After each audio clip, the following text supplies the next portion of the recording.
السلام علیکم ورحمۃ اللہ وبرکاتہ۔ الحمد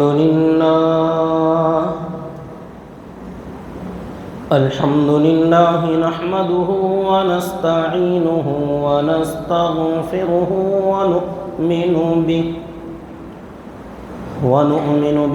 ونتوکل علیہ ونعوذ باللہ من شرور انفسنا ومن سیئات اعمالنا من يهده الله فلا مضل له ومن يضلله فلا هادي له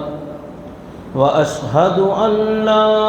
إله إلا الله وحده لا شريك له وأشهد أن سيدنا وسندنا وحبيبنا ونبينا ومولانا محمدا عبده ورسوله أما بعد فأعوذ بالله من الشيطان الرجيم بسم الله الرحمن الرحيم فقد قال الله تبارك وتعالى في القرآن المجيد والفرقان الحميد قل يا أيها الناس إني رسول الله إليكم جميعا الذي له ملك السماوات والأرض لا إله إلا هو يحيي ويميت فآمنوا بالله ورسوله النبي الأمي الذي يؤمن بالله وكلماته واتبعوه لعلكم تهتدون صدق الله العظيم وصدق رسوله النبي الكريم ونحن على ذلك لمن الشاهدين والشاكرين والحمد لله رب العالمين اللهم صل على محمد وعلى آل محمد كما صليت على إبراهيم وعلى آل إبراهيم إنك حميد مجيد اللهم بارك على محمد وعلى آل محمد كما باركت على إبراهيم وعلى آل إبراهيم إنك حميد مجيد۔ محترم بزرگان اسلام و برادران ملت اور میرے معزز سامعین کرام، اللہ تبارک و تعالی نے اپنے پیارے نبی جناب محمد رسول اللہ صلی اللہ علیہ وسلم کو ساری انسانیت کے لیے قیامت تک آنے والے افراد کے لیے نبی اور رسول بنا کر بھیجا، اور آپ نے اپنے اس فریضے کو ادا کرتے ہوئے جہاں تک آپ کی رسائی اور پہنچ ہو سکتی تھی آپ وہاں تک پہنچے اور لوگوں سے بالمشافہ ملاقات کی، لوگوں سے آپ نے ملا، ان کے پاس گئے، قریب گئے، بیٹھے، کھڑے ہوئے، ان کے مجمعوں میں، انفرادی مجلسوں میں، ایک ایک فرد کے پاس جیسے موقع اور محل ہوا آپ تشریف لے گئے اور اپنا تعارف کرایا، اپنی دعوت پیش کی، ایک اللہ کی طرف، دین اسلام کی طرف بلایا۔ جن جن لوگوں سے آپ نے ملاقات کی ان میں سے کچھ لوگ تو آپ کی بات مانتے اور آپ کی دعوت پر لبیک کہتے اور آپ کا کلمہ پڑھتے، آپ کی جو باتیں ہوتی ان باتوں کو مان لیتے اور حلقہ بگوش اسلام میں داخل ہو جاتے۔ بہت سارے لوگ جنہوں نے آپ کی باتیں سنی، آپ کا چہرہ دیکھا، آپ کے قریب ہوئے، آپ کی مجلس میں بیٹھے اور آپ کی تمام دعوت سننے کے بعد بھی مختلف وجوہات تھیں۔ سب سے بڑی وجہ تو ہم یہی کہہ سکتے ہیں کہ اللہ تعالیٰ نے ان کی مقدر میں ہدایت نہیں رکھا تھا، جس کی وجہ سے طرح طرح کے ہیلے بہانے، کچھ لوگوں نے عداوت کے ساتھ انکار کیا اور کچھ لوگوں نے خاموشی کے ساتھ انکار کیا، کچھ لوگوں نے تعریف کرتے ہوئے انکار کیا، کچھ لوگوں نے تعریف کرتے ہوئے کہ آپ واقعتاً نبی ہی ہیں، رسول ہی ہیں، کچھ مجبوریاں ہیں ہماری جن کی وجہ سے ہم آپ کی بات نہیں مان سکتے، ہم آپ کا ہر طریقے سے ساتھ دیں گے، ہم آپ کے لیے جو چاہیں گے وہ لٹا دیں گے۔ اس طریقے کی تعریفی کلمات کہتے ہوئے بھی کچھ لوگوں نے آپ کی دعوت کے ماننے سے، قبول کرنے سے انکار کیا۔ کچھ لوگ دشمنی کی بنیاد پر کھلم کھلا علی الاعلان انکار کر بیٹھے کہ ہمارے باپ دادا کے دین کے خلاف، ہمارے آبا و اجداد کے طریقے کے خلاف، انہوں نے جن کو خدا مانا تھا ان کے ساتھ بغاوت اور اتنے سارے خداؤں کا انکار، ایک خدا سے کیا ہو جائے گا۔ کچھ نے عداوت کے ساتھ انکار کیا، کچھ لوگوں نے سنا اور کوئی جواب دیے بغیر خاموشی سے انکار کر بیٹھے۔ تو اس طریقے کے جو ملنے والوں کے حالات تھے، ایسے ہی ہمارے نبی پاک صلی اللہ علیہ وسلم نے جن لوگوں تک آپ پہنچ نہ سکے، براہ راست آپ ان سے ملاقات بالمشافہ نہ کر سکے، تو آپ نے اپنے رسولوں کو، اپنے قاصدوں کو، اپنے پیغام بروں کو آپ نے بھیجا کہ قاصد پیغامبر اسی کو کہتے ہیں، پیغمبر یعنی پیغام لے جانے والے۔ رسول کا معنی بھی یہی ہے کہ اللہ کے رسول اور رسول کے رسول، کتابوں میں، احادیث میں، خطوں کے اندر اس کا تذکرہ ملتا ہے کہ ہم نے آپ کے رسول کی بات سنی۔ تو یہ جو پیغام لے جانے والے لوگ تھے، ان کے ذریعے سے آپ نے اپنی دعوت، اپنا پیغام اور اپنا مقصد جن لوگوں تک آپ نہ پہنچ سکے، آپ نے بالواسطہ اپنی دعوت کو پہنچایا، جس کا سلسلہ یہاں چلتا ہوا آ رہا تھا کہ آپ نے شاہان عالم، بادشاہوں کو، دنیا کے بادشاہوں، مختلف شاہوں کو آپ نے خطوط روانہ فرمائے۔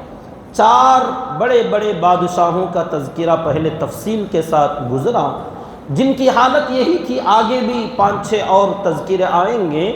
جن بادشاہوں کے پاس بھی آپ نے خط روانہ فرمائے، ان کا بھی ایسا ہی حال تھا جیسے ملنے والے لوگوں کا حال تھا۔ کسی نے عداوت اور دشمنی کے ساتھ انکار کیا، گالی گلوچ کے ساتھ، نفرت کے ساتھ، جیسے کسریٰ شاہ فارس پرویز نے آپ صلی اللہ علیہ وسلم کے مبارک خط کو پھاڑ ڈالا، ٹکڑے ٹکڑے کر ڈالا، نفرت کا اظہار اس نے کیا۔ اور کچھ لوگوں نے تعریف کی، سراہا اور بہت اچھے انداز میں اقرار کر بیٹھے۔ پھر کچھ مجبوریاں تھیں، کچھ وجوہات تھیں، اصل وجہ تو وہی جیسے میں نے پہلے کہا، مقدر میں ہدایت نہیں تھی، انکار کر بیٹھے۔ جیسے شاہ ہرقل روم کا بادشاہ، اور اسی طریقے سے شاہ مقوقس مصر کا بادشاہ، جنہوں نے ہدیے، تحفے اللہ کے نبی صلی اللہ علیہ وسلم کو بھیجا، قیمتی قیمتی ہدایا، تحائف بھیجے۔ اور ہدیہ اور تحفہ عقیدت کے ساتھ دیا جاتا ہے، محبت کے ساتھ دیا جاتا ہے، عداوت کے ساتھ نہیں۔ تو اتنے سارے ہدیے دینے کے باوجود ایمان میں داخل نہ ہوا۔ شاہ مقوقس مصر کا بادشاہ، ہرقل روم کا بادشاہ بھی، جس نے پہلے تو کلمہ پڑھ لیا تھا بعد میں اپنی رعایا سے ڈر کر اپنی سلطنت اور حکومت کے چھوٹنے کا خوف اس پر اتنا طاری ہوا کہ وہ پھر مکر گیا۔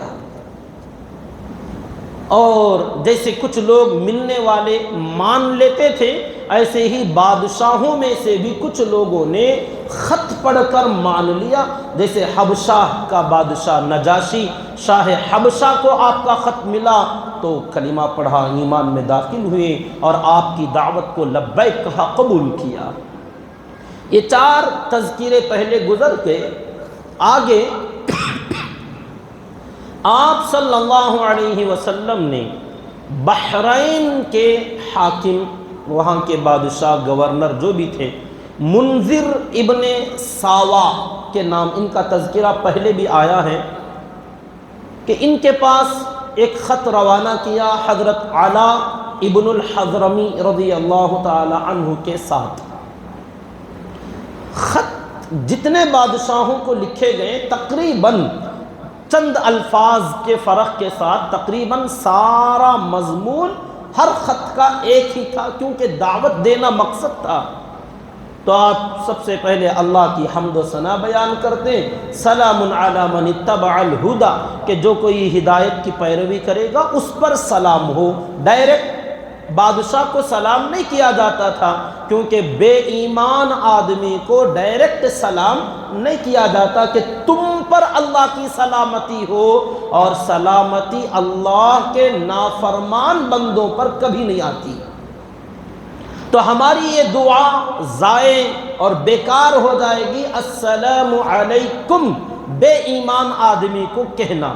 تو اس کے لیے قرآن مجید میں حضرت موسیٰ اور ہارون علیہ السلام نے جو سلام فرعون کے دربار میں جا کر کیا تھا، وہی سلام اللہ کے نبی صلی اللہ علیہ وسلم نے تمام بادشاہوں کو جو خط لکھے اس میں وہ سلام لکھا۔ آج بھی اگر کوئی آدمی اپنے غیر مسلم دوستوں، اپنے سرکاری آفیسروں یا کسی سے بھی ملاقات ہوتی، ضرورت پڑتی ہے کہ ہم خود پہل کر کے سلام کرنا پڑتا ہے، تو ایسے وقت میں السلام علیکم کے بجائے سلام علی من اتبع الہدی کہنا چاہیے۔ اس میں مطلق سلام ہوگا کہ تمہارے اوپر سلام نہیں ہے، اب سننے والا سمجھے گا سلام ہو رہا ہے۔ سلام علی من اتبع الہدی کہ جو کوئی بھی ہدایت کی اتباع کرے اس پر سلامتی ہو۔ اب یہ ہمارا سلام بھی ضائع نہیں ہوا، اور بے محل جو آدمی اس کا لائق ہی نہیں ہے اس پر سلامتی کی دعا بھی نہیں ہوگی، اور ساتھ ہی ساتھ اسے ہدایت کی ایک دعا بھی ہو جائے گی کہ اللہ تجھے بھی ہدایت کی اتباع کی توفیق دے۔ تو یہ بہترین انداز تھا اللہ کے نبی صلی اللہ علیہ وسلم کا غیروں کو سلام کرنے کا۔ تو آپ ایسے ہی سلام کرتے، سلام علی من اتبع الہدی۔ اس کے بعد اما بعد، آپ اس کے بعد دعوت دیتے فإنی ادعوک بدعایت الاسلام۔ جو بھی بادشاہ ہوتا تقریباً یہی الفاظ ہوتے تھے کہ میں تمہیں اسلام کی دعوت کی طرف دعوت دیتا ہوں۔ اسلام کا جو کلمہ ہے، کلمہ توحید، اس کلمے کی میں دعوت دیتا ہوں، اسلم تسلم، کہ اسلام قبول کر لو، سلامتی پاؤ گے، دنیا میں بھی اور آخرت میں بھی سلامتی کے ساتھ رہو گے۔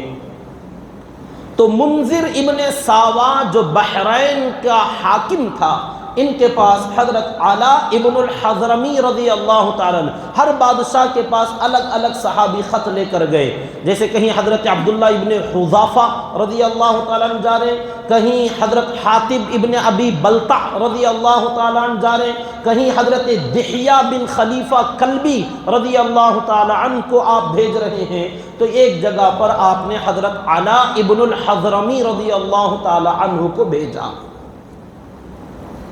اور انہوں نے آ کر بادشاہ کے دربار میں اپنا آنے کا مقصد بیان کیا۔ بادشاہ نے پوچھا کیسے آنا ہوا، کس مقصد سے آئے ہو؟ تو بڑی بہترین انداز میں پہلے اپنی طرف سے دعوت دیتے کہ ہمارے نبی نے آپ کے پاس ہمیں بھیجا ہے، آپ کا خط لے کر آیا ہوں۔ وہ لوگ خط پڑھنے سے پہلے مضمون پوچھنا چاہتے تھے کہ کیا ٹاپک ہے، کس وجہ سے بھیجا گیا، کیا کہنا چاہتے ہیں۔ تو بہترین انداز میں، بے باکانہ انداز، بے خوف ہو کر کسی سے ڈرے بغیر اللہ کے نبی صلی اللہ علیہ وسلم کی جو تعلیم تھی اس تعلیم کو بہترین انداز میں سمجھاتے، بادشاہوں کے شان کے مطابق. اور فرماتے حضرت علاء ابن الحضرمی رضی اللہ تعالیٰ عنہ نے کہا کہ تم تو مجوسی ہو، آگ کی پرستش کرنے والے. آگ ایک ایسی مخلوق ہے جسے اللہ نے پیدا فرمایا، یہ ہماری نفع رسانی کے لیے، ہمارے فائدے کے لیے دنیا میں اللہ نے اس کو ہماری خادم بنایا، ہماری نوکر بنایا آگ کو. اور بڑی عجیب بات ہے کہ تم اس کے سامنے اپنے آپ کو جھکاتے ہو،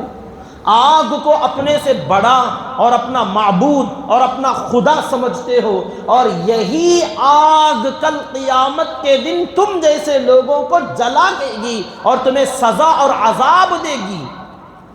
دنیا میں ہماری خادم اور آخرت میں ان نافرمان لوگوں کے لیے عذاب اور مزہ چکھانے کا ذریعہ اور سبب بنے گی، مصیبت بنے گی یہ آگ. اور ایسی آگ کو خدا مان لینا یہ کہاں کی عقل مندی،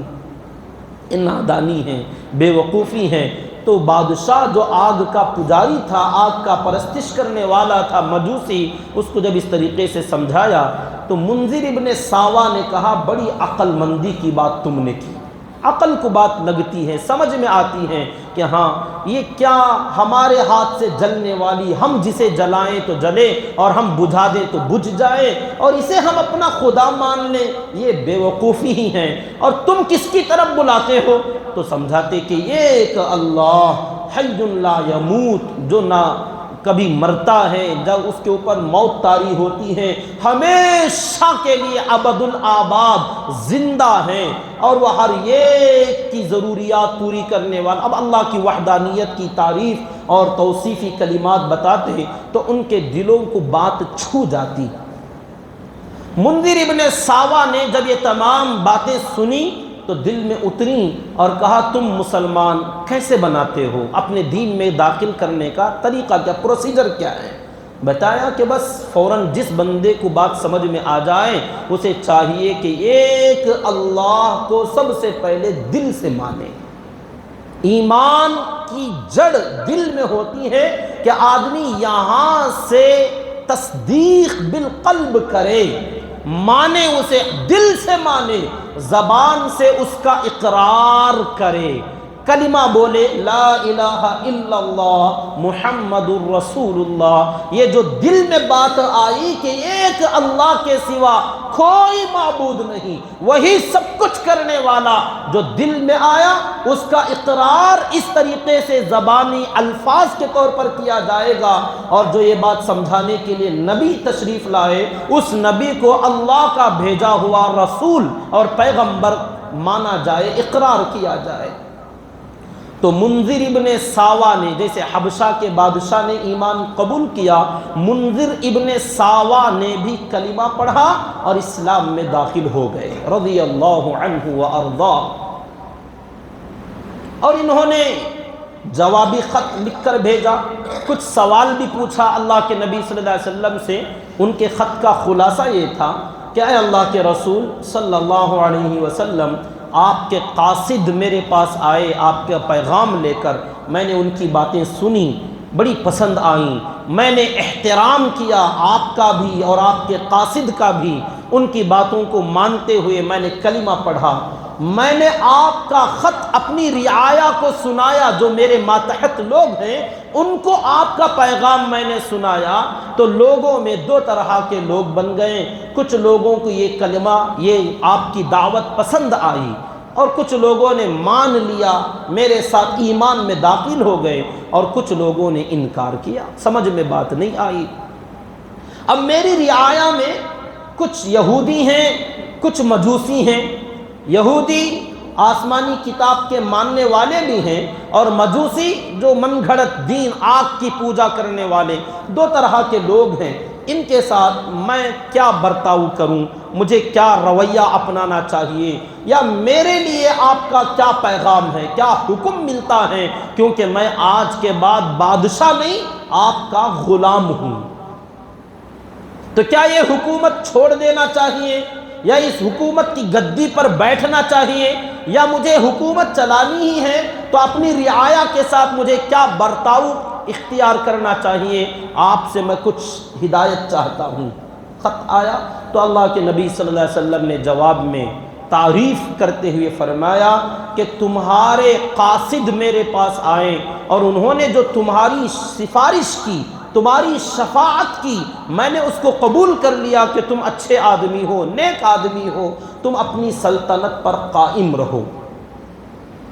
جو تمہاری بات مان لیں، جو کلمہ پڑھنے اسلام میں داخل ہو جائیں، وہ اپنے بھائی ہیں، ان کے ساتھ برابری سرابری کا معاملہ کیا جائے، اور جو لوگ نہ مانیں وہ بھی اپنی حکومت کے تحت رہیں، انہیں آرام سے رہنے دیا جائے، ان کا لحاظ رکھا جائے، ان کا خیال کیا جائے، بس ان سے سالانہ ٹیکس جزیہ لیا جائے۔ اسلامی حکومت کا یہ ایک قانون ہے۔ اسلامی حکومت کے تحت جب بادشاہ مسلمان ہو جائے تو حکومت اسلامی بن جاتی ہے، اور رعایا پر اسلامی قوانین نافذ ہوں گے۔ جو دوسرے مذہب کے لوگ رہنا چاہیں رہ سکتے ہیں، سال میں ایک مرتبہ اپنی حفاظت، اپنی ضروریات پوری کرنے کے لیے حکومت کو ایک مقررہ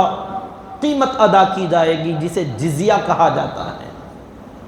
تو آپ صلی اللہ علیہ وسلم نے ان یہود اور مجوسیوں سے جزیہ لینے کا حکم دیا، اور منذر ابن ساوہ رضی اللہ تعالی عنہ کو اپنی حکومت اور سلطنت پر، بحرین کے یہ حاکم تھے، ان کو ان کی حکومت پر برقرار رکھا۔ پھر آپ نے یہ 5 بادشاہوں کے حالات پیش کیا میں نے آپ کے سامنے۔ اگلا عمان اور یمامہ، یہ 2 الگ تھوڑا سا قریب ممالک ہیں۔ عمان کا حاکم، اس کے پاس آپ نے خط بھیجے، اور یہاں خط لے جانے والے حضرت عمرو ابن العاص رضی اللہ تعالی عنہ، جو کہ ابھی زیادہ عرصہ نہیں گزرا تھا ایمان میں داخل ہوئے۔ حضرت عمرو ابن العاص اس علاقے کے بہت زیادہ جاننے پہچاننے والے تھے، اور خاص کر ان کے جو والد تھے عاص ابن وائل، یہ اس علاقے کے بڑی جانی پہچانی شخصیت تھی، اور خاص کر بادشاہ کے دربار میں آنا جانا، بڑے لوگوں سے تعلقات رکھنا ان کے والد کا بہت اچھا کام تھا۔ تو اس لیے حضرت عمرو بن العاص رضی اللہ تعالی عنہ، جو بہت مشہور صحابی ہیں، بہت ساری روایتیں واقعات ان کے احادیث میں ملتے ہیں، عمان کے حاکم کی طرف حضرت عمرو بن العاص کو خط دے کر آپ نے روانہ کیا۔ یہاں جو بادشاہ تھا ضعیف العمر تھا، بوڑھا ہو گیا تھا، اور ان کے 2 بیٹے تھے، ایک جعفر ابن جلندی اور دوسرا تھا عبد ابن جلندی۔ عمان کے بادشاہ کے 2 لڑکے تھے، یا تو والد کا انتقال ہو گیا تھا، اس لیے بیٹے، ابھی فیصلہ نہیں ہوا تھا کون حاکم ہے، یا روایتوں میں ملتا ہے کہ باپ بہت بوڑھا ہو گیا تھا، جلندی جو بادشاہ تھا، اس کے بیٹے حکومت کا نظام اور تمام انتظامات سنبھالتے تھے، جعفر اور عبد۔ ان کے نام اللہ کے نبی صلی اللہ علیہ وسلم نے خط لکھا، بڑا تفصیلی خط، اور آپ نے ان دونوں کو بھی اسلام کی، ایمان کی دعوت دی۔ حضرت عمرو بن العاص رضی اللہ تعالی عنہ وہ پیغام لے کر عمان پہنچے۔ ان کو معلوم تھا کہ یہ جو 2 لڑکے ہیں، جعفر بڑا لڑکا ہے، عبد چھوٹا لڑکا، لیکن مزاج کے اعتبار سے، سوچ سمجھ کے اعتبار سے، دانائی اور فہم و بصیرت، عقل مندی اور بات چیت کا سلیقہ اور معاملے کو سمجھنے کا انداز چھوٹے بھائی کے پاس بہت زیادہ تھا۔ تو اس لیے حضرت عمرو بن العاص رضی اللہ تعالی عنہ جعفر کے پاس جانے کے بجائے عبد ابن جلندی کے پاس پہنچے، اور وہاں جانا کوئی مشکل کام نہیں تھا، کیونکہ وہ بڑا نہیں تھا، چھوٹا بھائی تھا، اور اتنا زیادہ ابھی حاکم بھی نہیں تھا، بس دونوں بھائیوں کے درمیان آپس کے رائے مشورے سے فیصلے ہوتے تھے۔ تو وہاں جانے کے بعد انہوں نے اپنا آنے کا مقصد بیان کیا کہ اللہ کے نبی صلی اللہ علیہ وسلم نے مجھے بھیجا ہے آپ دونوں بھائیوں سے ملاقات کے لیے، ایک خط ہے میرے پاس، یہ خط میں آپ کو پہنچانا چاہتا ہوں۔ تو عبد ابن جلندی جو چھوٹا بھائی تھا اس نے بڑی چالاکی کے ساتھ کہا کہ دیکھو اس ملک کے تمام بڑے بڑے فیصلے میرے بڑے بھائی صاحب لیتے ہیں، میں ان کے ساتھ میں رہتا ہوں لیکن سارا اختیار میرا نہیں ہے، بڑے بھائی کا ہے، تو اچھا ہوگا تم انہی سے مل لو اور یہ پیغام یہ خط جو بھی دینا ہے تم ان کو پہنچا دو، اور جو بھی اس کے اوپر فیصلہ لینا ہے یا جو تمہیں پیغام دینا ہے وہ دیں گے، میں نہیں کر سکتا۔ اب یہ بڑا عقل مند، بہت سمجھدار، سنجیدہ آدمی، اس سے بات بنے گی سمجھ کر حضرت عمرو بن العاص رضی اللہ تعالیٰ عنہ اس کے پاس گئے، اور اس نے تو پہلے ہی جملے میں رخ ادھر کا کر دیا کہ اپنے بڑے بھائی کے پاس جائیے، ان کا مسئلہ ہے، وہ دیکھیں گے، میں نہیں دیکھتا۔ بڑے پریشان ہوئے کہ اب مسئلہ کیسے حل ہوگا۔ ابھی سوچ ہی رہے تھے کہ عبد ابن جلندی نے فوراً پوچھا اچھا یہ جو آپ آئے ہیں یہ خط میں کیا ہے، آخر کیا آپ بولنا چاہتے ہیں، کس کی طرف سے آئے ہیں؟ بس یہ ایک موقع مل گیا، ایک چھوٹا سا سوال جو حاکم نے پوچھا حضرت عمرو بن العاص رضی اللہ تعالی عنہ کو پیغام کے پہنچانے کا، اور اس موقع سے فائدہ اٹھانے کا بہترین موقع ہاتھ آ گیا۔ اسی لیے معاملہ فہم آدمی کو ایسے اہم کاموں کی طرف بھیجا جاتا ہے۔ ہر بندہ ہر کام نہیں کر سکتا، اس کو میں نے کئی مرتبہ کہا ہے۔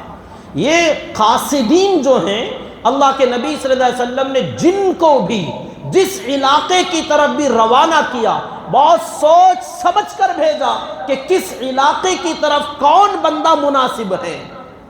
اور کون اس کام کو صحیح طریقے سے انجام دے سکتا ہے۔ یہ آقا کی حسن بصیرت تھی کہ آپ نے ہر علاقے کی طرف ہر بندے کو نہیں بھیجا کہ جس کو چاہو اسا اٹھا کے بھیج دیا ہو۔ حالانکہ اتنے بڑے بڑے صحابہ کرام ہیں، آپ نے ان میں سے کسی کا نام نہیں سنا کہ کسی کے پاس حضرت ابو بکر گئے ہوں، کسی کے پاس حضرت عمر فاروق گئے ہوں، کسی کے پاس حضرت عثمان غنی گئے ہوں، کسی کے پاس حضرت علی بن المرتضی رضی اللہ تعالیٰ عنہ گئے ہوں۔ آقا نے ان کو نہیں بھیجا،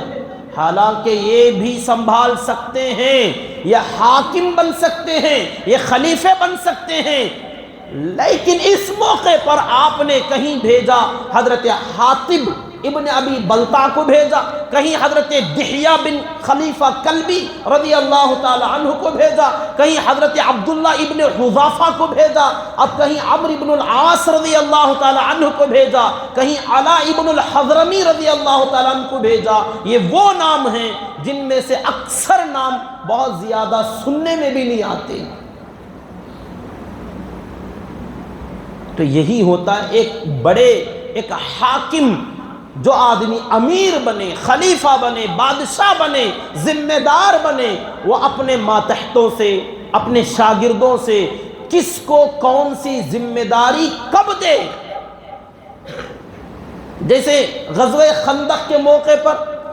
حالات کی جانکاری لانا ہے، جاسوسی کرنا ہے، اور وہاں جا کر مجمع سے خبر لے کر آنا، دشمنوں کے مجمع میں جانا اور وہاں کی خیر خبر لے کر آنا کہ وہاں کے حالات کیا چل رہے ہیں۔ آپ بار بار پوچھتے، کوئی جائے گا، کوئی نہیں اٹھتا، کوئی کھڑے نہیں ہوتے۔ حالات اتنے کٹھن تھے، ماحول اتنا سردی کا تھا، موسم اتنا خطرناک تھا کہ کوئی تیار نہیں ہوتے، اور آپ نے ایسے موقع پر نام لیا حذیفہ ابن الیمان رضی اللہ تعالی عنہ کا، اور آپ نے ان کو خاص یہ مشن پر روانہ کیا اور یہ پیغام دے کر بھیجا کہ یہ کر کے آنا اور اس کے علاوہ کچھ نہ کرنا۔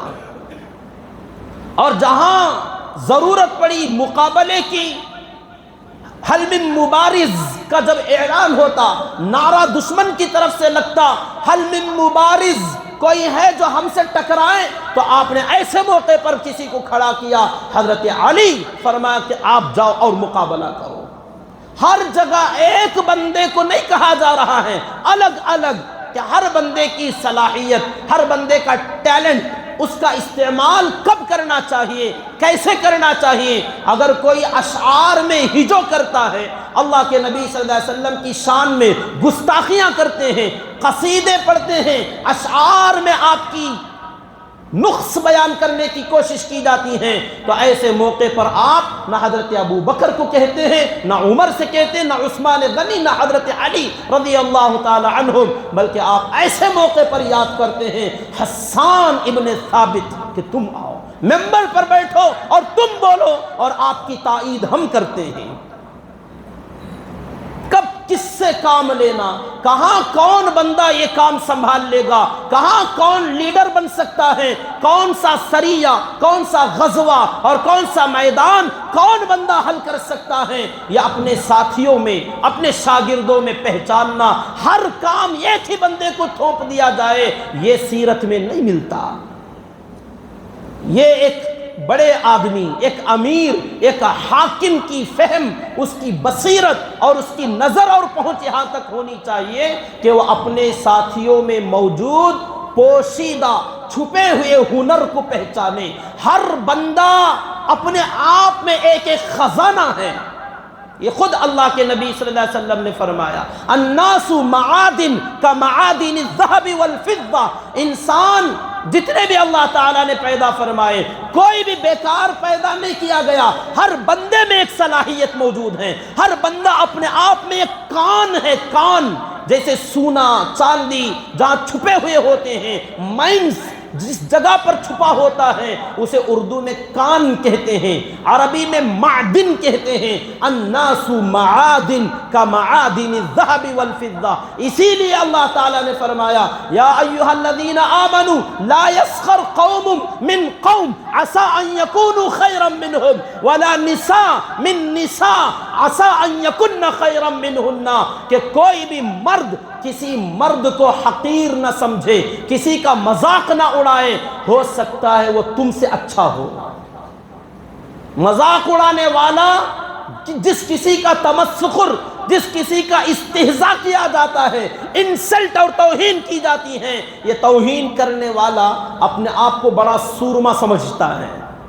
اپنے آپ کو بہت پہنچی ہوئی شخصیت سمجھتا ہے اور آگے والے کو گرا دیتا ہے، اس کی انسلٹ اور توہین کرتا ہے اور اسے حقیر بنا کر لوگوں کے سامنے پیش کرتا ہے، جس سے لوگ ہنستے ہیں، اس کا مذاق اڑا دیا جاتا ہے۔ تو اللہ تعالیٰ نے فرمایا کوئی بھی یاد رکھو کبھی کسی کا مذاق نہ اڑائے، ہو سکتا ہے وہ تم سے اچھا ہو۔ کوئی عورت کسی عورت کا مذاق نہ بنائے، ہو سکتا ہے وہ تم سے اچھی عورت ہو۔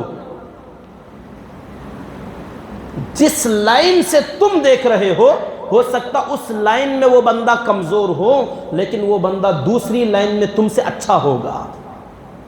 جس میں تم زیرو ہو جاؤ گے، تم صفر بن جاؤ گے، جس کے اندر تمہاری صلاحیت کام نہیں آئے گی۔ جہاں کوئی دوسرا میدان آئے گا، کوئی بندہ قلم کا شہسوار ہے، کوئی زبان کا شہسوار ہے، کوئی دل کا شہسوار ہے، کوئی جسم کا بہادری کا شہسوار ہے۔ میدان الگ الگ آتے ہیں اور الگ الگ مواقع پیش آتے ہیں، کسی کی شاعری اچھی، کسی کی قرات اچھی، کسی کا بیان اچھا، کسی کا دل اچھا، کسی کا ہاتھ کھلا ہوا، کسی کا جگر بہت اچھا کہ بہادر آدمی ہے۔ جب کبھی ایسے مواقع پیش آتے ہیں جہاں وہ آگے ہوں گے ہم پیچھے ہو جائیں گے،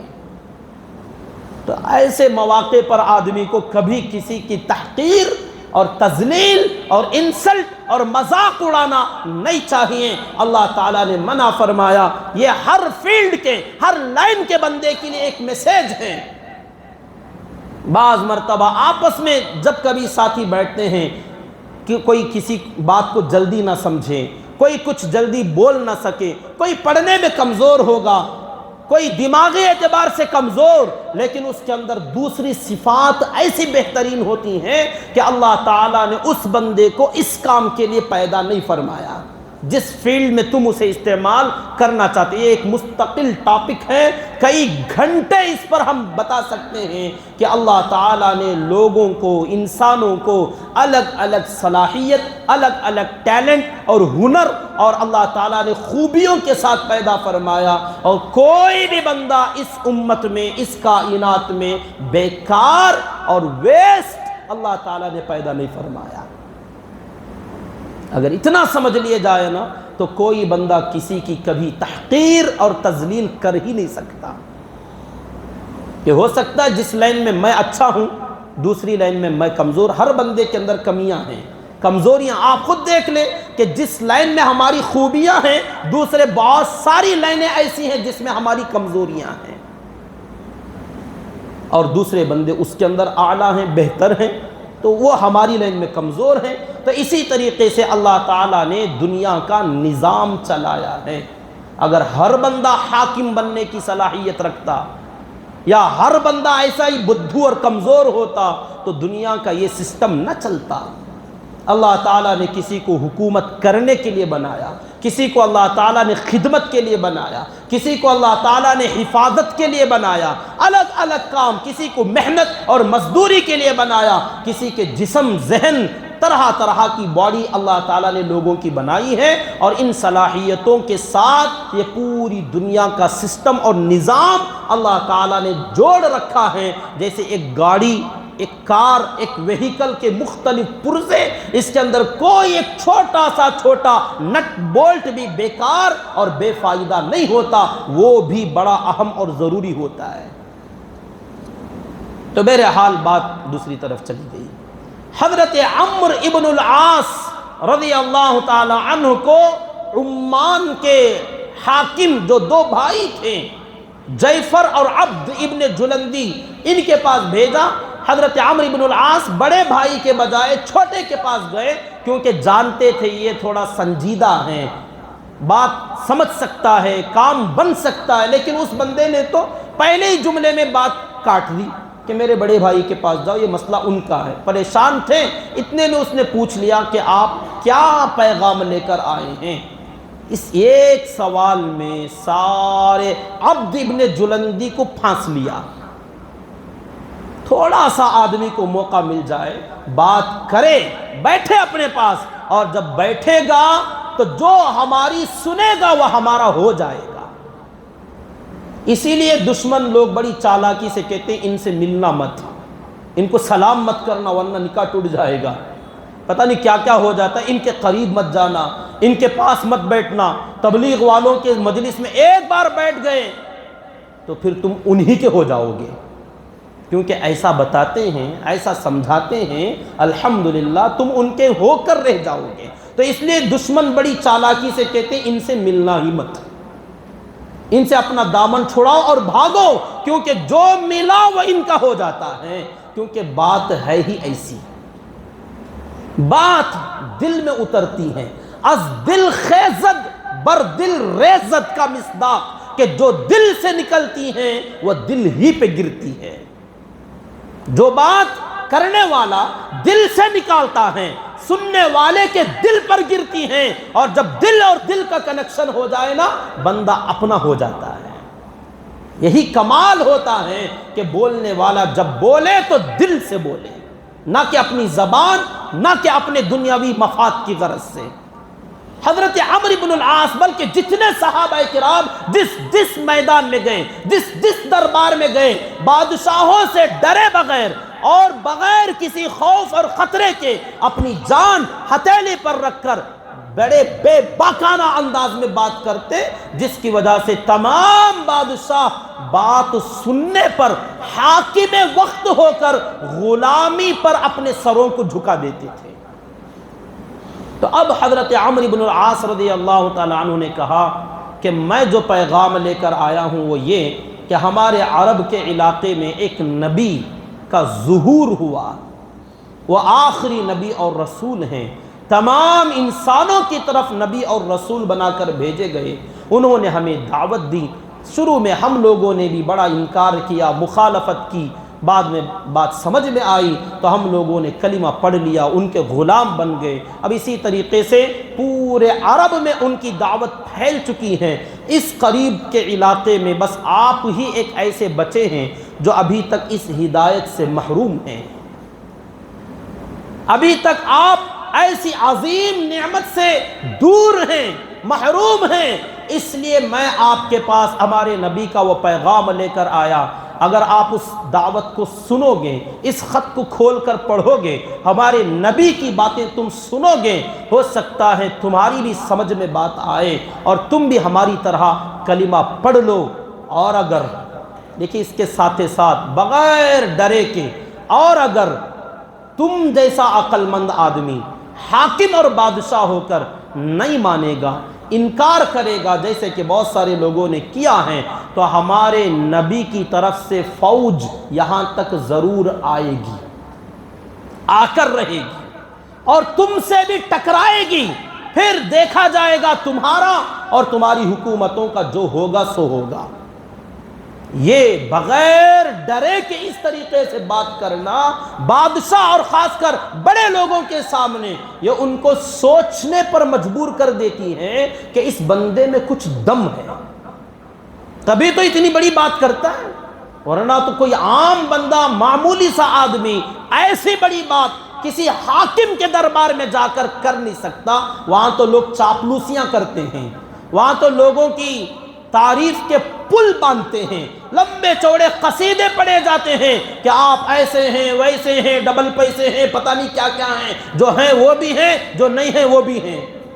لوگ تو یوں الٹی سیدھی ہانکنے والے ہوتے ہیں، یہ چاپلوس لوگوں کا کام ہوتا ہے۔ جو آدمی صاف گو ہوگا، صاف دل ہوگا، وہ جو ہے وہ بتائے گا کہ حقیقت یہ ہے، پیغام یہ ہے، اور اگر مان لو گے تو اس کا نتیجہ یہ ہوگا، نہیں مانو گے تو اس کا الٹا کیا ہونے والا ہے، وہ یہ کہ چند دنوں کے بعد یہاں فوج بھی آئے گی۔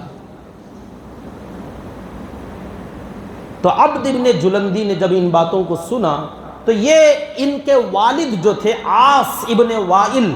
جو کہ اللہ کے نبی صلی اللہ علیہ وسلم کے بڑے دشمنوں میں سے ایک دشمن ہیں،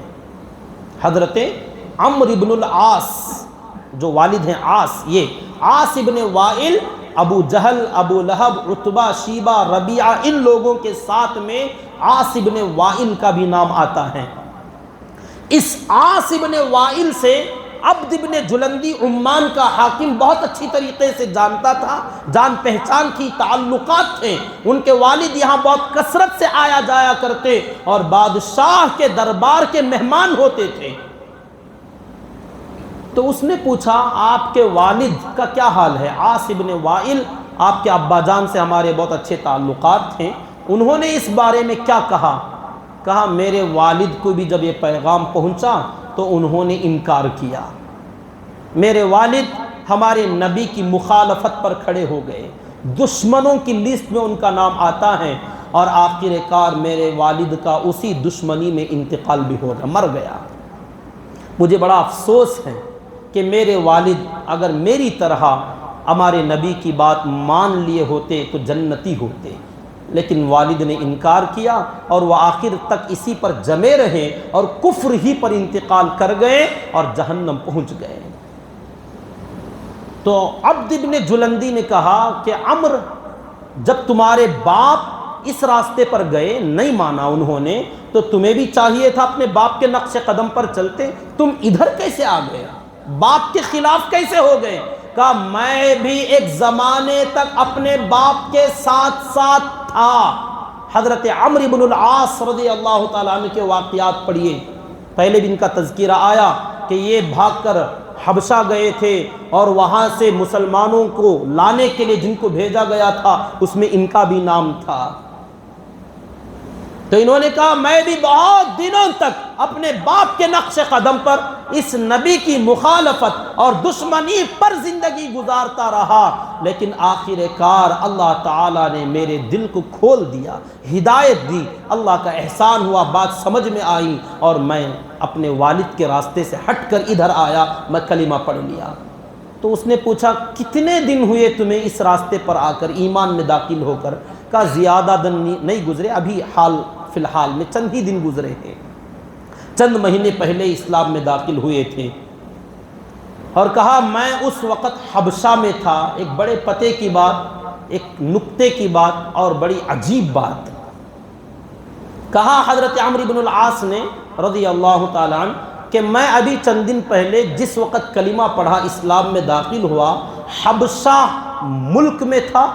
اس ملک میں نے نجاشی اسمحہ کے ہاتھ پر میں نے کلمہ پڑھا اور ان کے ہاتھ پر اسلام میں داخل ہوا۔ تو عبد ابن جلندی بڑا حیران ہوا کہ حبشہ کے بادشاہ کے ہاتھ پر تو کلمہ پڑھا، تو مطلب حبشہ کا بادشاہ بھی مسلمان ہوا؟ کہا ہاں۔ اس میں پوائنٹ اور نقطے کی بات یہ کہ ایک صحابی تابعی کے ہاتھ پر کلمہ پڑھے، ایک صحابی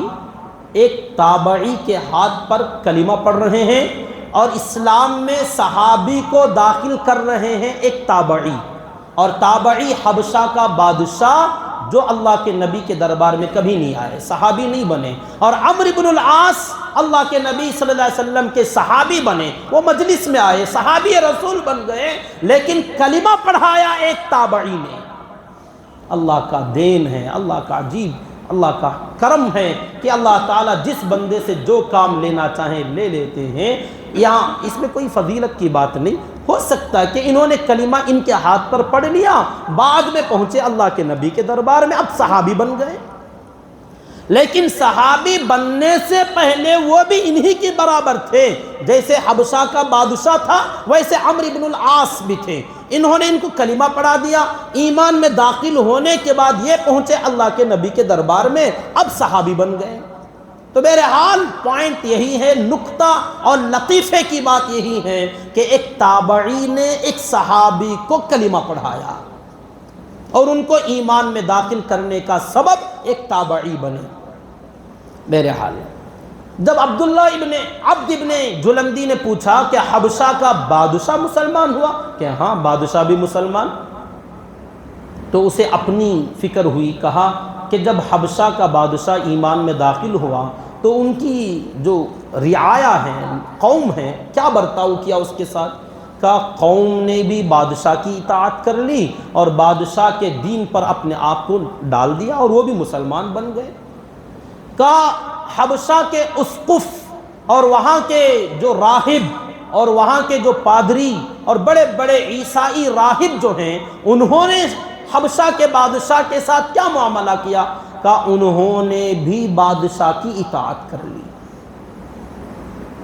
تو عبد ابن جلندی کو سے رہا نہ گیا اور اس نے کہا عمرو زیادہ بڑی بڑی مت پھینکو، جھوٹ مت بولو، جھوٹ بدترین خصلت ہے اور جھوٹ آدمی کو ذلیل کر دیتی ہے۔ اتنا جھوٹ نہ بولو کہ حبشہ کا بادشاہ مسلمان ہو گئے، تم ہو گئے تو ہو گئے، اپنے مذہب کی تعریف کرنا کرو، اسے زیادہ تم پروموٹ کرنا چاہتے ہو، بلندی دینا چاہتے ہو دو، مگر اتنا بھی زیادہ مت پھینکو کہ حبشہ کا بادشاہ مسلمان ہو گیا، لوگ اس کی تائید کرنے لگے، وہاں کے بڑے بڑے پادری اس کا ساتھ دینے لگے، یہ اتنی زیادہ جھوٹ مت بولو۔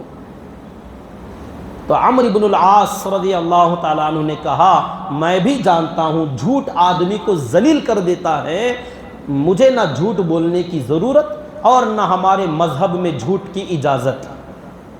ہمارے نبی نے جھوٹ بولنے سے منع کیا، میں نے جو کہا وہ 100% سچ ہے کہ حبشہ کے بادشاہ نے کلمہ پڑھا، وہ اسلام میں داخل ہوا۔ جب انہوں نے سنا کہ بادشاہ مسلمان ہو رہے ہیں تو ان کو اپنی فکر لاحق ہوئی۔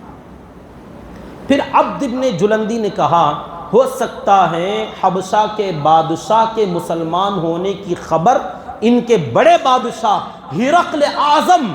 روم کے بادشاہ کو شاید یہ خبر نہیں ہوئی ہوگی، اس لیے وہ مسلمان ہو گیا۔ کہا نہیں، یہ پیغام ہرقل کو بھی پہنچا ہے اور اسے بھی معلوم ہے کہ حبشہ کا بادشاہ مسلمان ہوا۔ کہا نہیں، یہ تو ہو ہی نہیں سکتا، تم پھینک رہے ہو، ایسی بڑی بڑی چھوڑ رہے ہو کہ بادشاہ کو معلوم ہو گیا اور وہ چپ ہے۔ کہا ہاں، تمہیں کیسے پتا کہ اس کو معلوم؟ کہا ہاں، اس لیے کہ حبشہ کا بادشاہ ہر سال خراج دیتا ہے، ٹیکس اپنے ملک کا بادشاہ کو بھیجتا ہے، ہرقل بڑا ہے روم کا بادشاہ، اسے بھیجتا ہے، لیکن جب کلمہ پڑھا تو اس سال حبشہ کے بادشاہ نے اپنا ٹیکس خراج نہیں بھیجا، ایک دانہ بھی نہیں۔ تو بادشاہ نے کہلوا بھیجا کہ اس سال کا خراج بھیجو، تو تو حبشہ کے بادشاہ نجاشی نے کہہ دیا ایک دانہ بھی اس کے بعد نہیں دوں گا کیونکہ میرا مذہب الگ ہو گیا ہے۔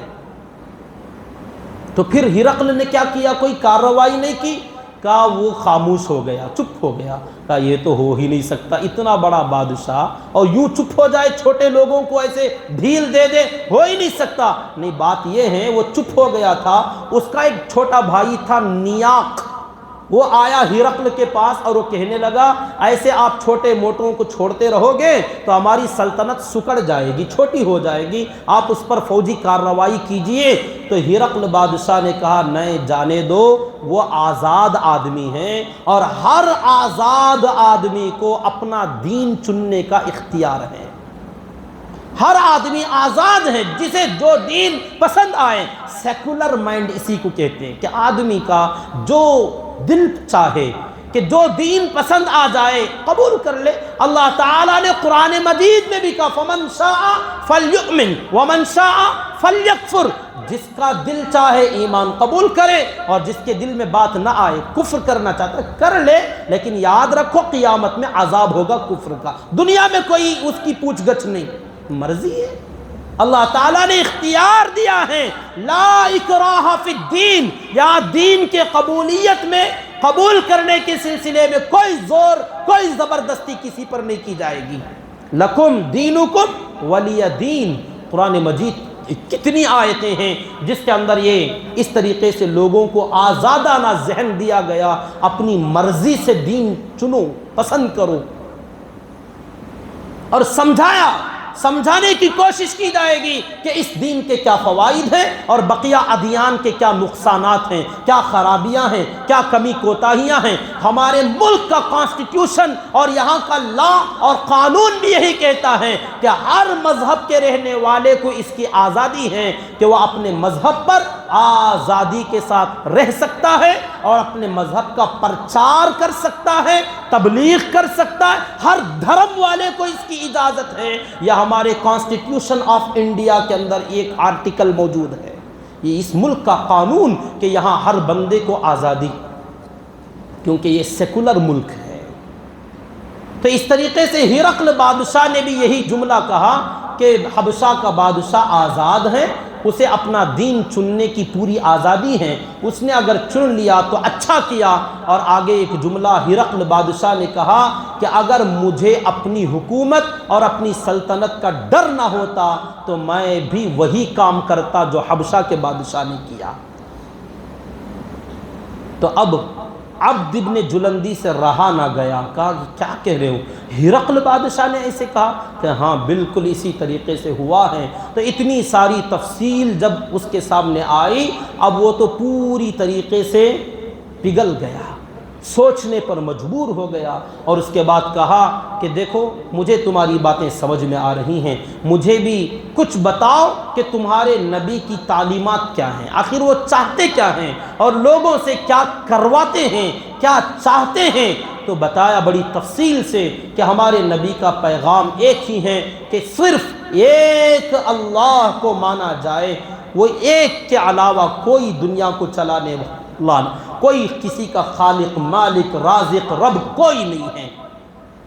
اور اللہ کے ساتھ کسی کو شریک نہ کیا جائے، نہ کسی لکڑی، نہ کسی پتھر، نہ کسی درخت، نہ کسی صلیب، نہ کسی مورتی۔ ہمارے نبی نے تمام چیزوں سے منع کیا، انکار کیا، اور فرمایا عبادت اور سر جھکانے کا حق صرف ایک اللہ وحدہ لا شریک لہ کا حق ہے، اور فرمایا ہر قسم کی برائیاں، زنا،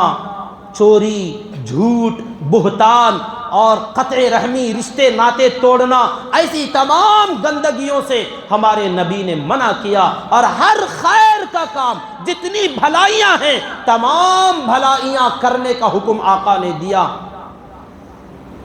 جب یہ تمام تفصیل کے ساتھ اسلام کا نچوڑ پیش کیا تو عبد ابن جلندی نے کہا واقعی یہ تمام باتیں تو ایک عقل مند آدمی کو کرنے ہی کی ہیں، اور جن کاموں سے منع کیا ایک عقل مند آدمی کو ایسے کاموں سے رکنا ہی چاہیے۔ بڑی حق کی باتیں ہیں، حق کی دعوت ہیں، ہر عقل مند آدمی کو قبول کر لینا چاہیے۔ اور کہا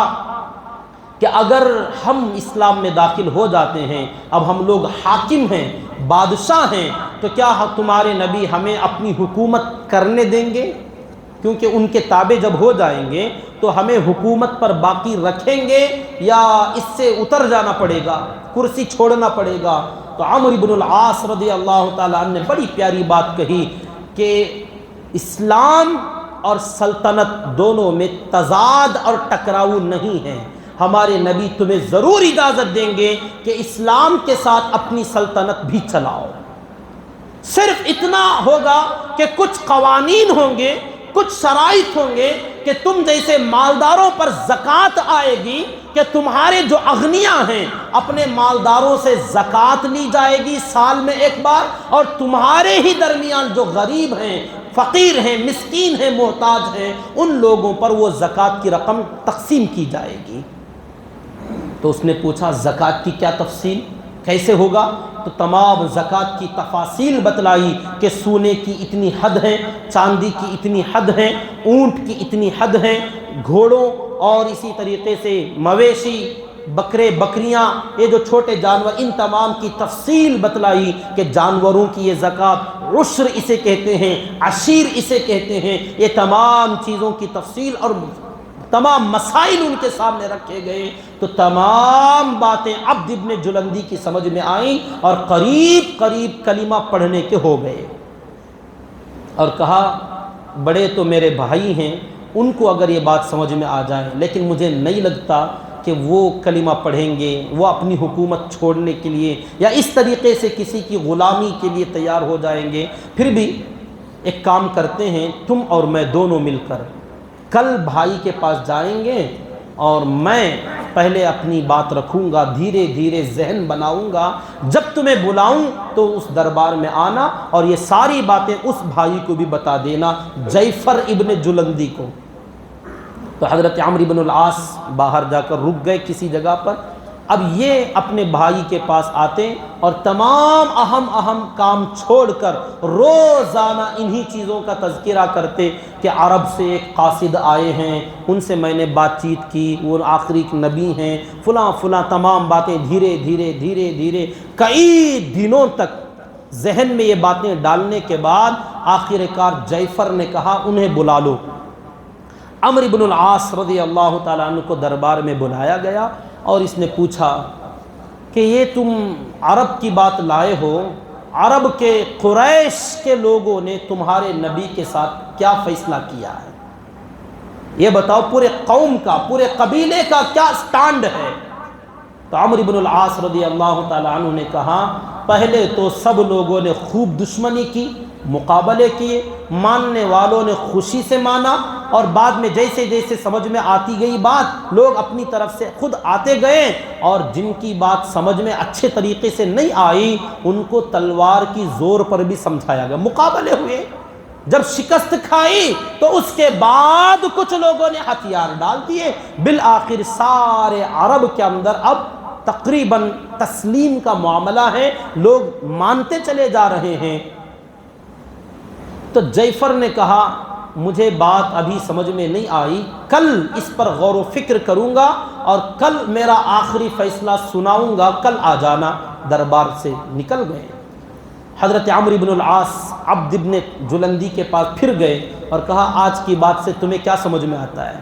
تو کہا بڑے بھائی کے انداز سے مجھے لگتا ہے کہ وہ بھی قریب قریب میری ذہن کی طرح ہیں، وہ بھی کلمہ پڑھ لیں گے، مجھے ایسا لگتا ہے وہ سوچیں گے آج، اور کل ضرور تمہارے حق میں بات ہوگی۔ اگلے دن کا انتظار تھا، اگلا دن بلایا گیا۔ حضرت عمرو بن العاص دربار میں آنے لگے تو دربانوں نے آنے نہیں دیا، تو پھر یہ عبد ابن جلندی کے پاس گئے، وہاں سے پھر ادھر آئے تو جعفر ابن جلندی نے کہا میں نے بہت غور و فکر کیا،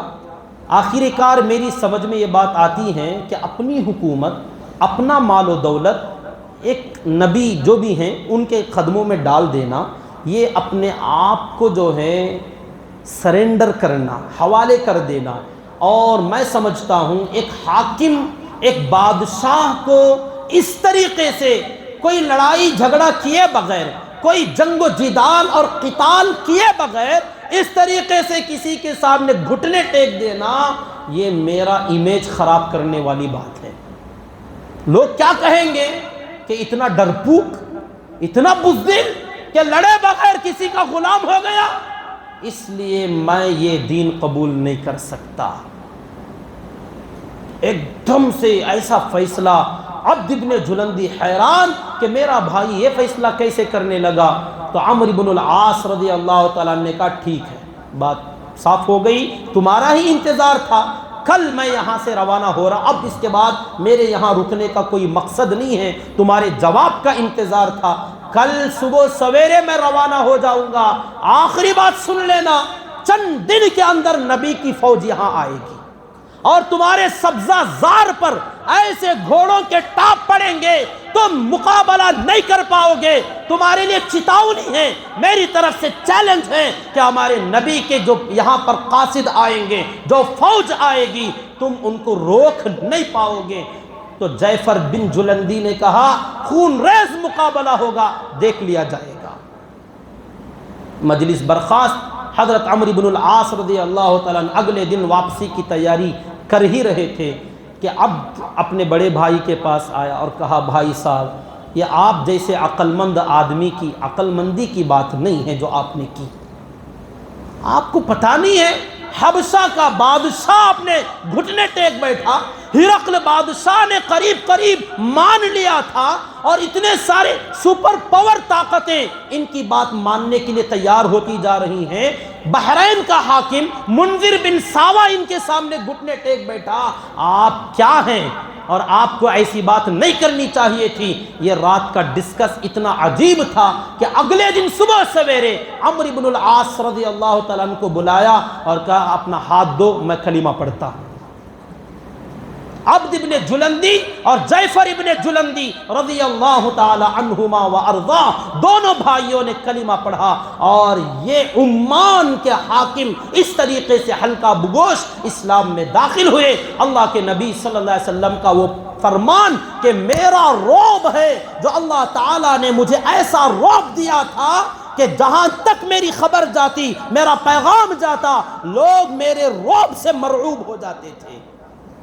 یہ اللہ کے نبی صلی اللہ علیہ وسلم کا خصوصی معجزہ کہ صرف خط پڑھ کر لوگ ایسے سوچنے پر مجبور ہو جایا کرتے تھے کہ اس خط کے الفاظ میں وہ تاثیر ہے۔ اس کے بعد خط کا مضمون جو پڑھا، آنکھیں حیرانی کے ساتھ پھٹی کی پھٹی رہ گئی۔ اللہ کے نبی صلی اللہ علیہ وسلم کا پیغام تفصیل کے ساتھ دونوں بھائیوں نے پڑھا اور کلمہ پڑھا، اسلام میں داخل ہوئے۔ حضرت عمرو بن العاص رضی اللہ تعالی عنہ کو تحفے، تحائف وغیرہ دے کر روانہ کیا۔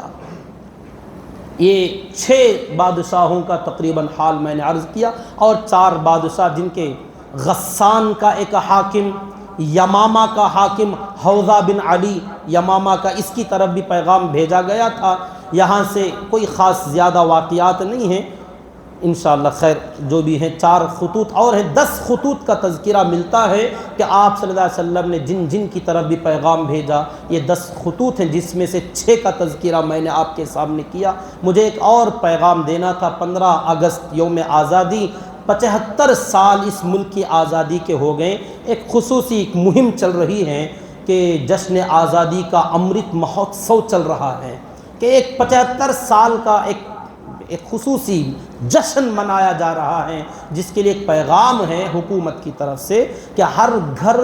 ترنگا لہرایا جائے گا۔ ترنگے کے بھی، جھنڈے کے بھی بہت سارے قوانین ہیں، ان کو جاننا چاہیے۔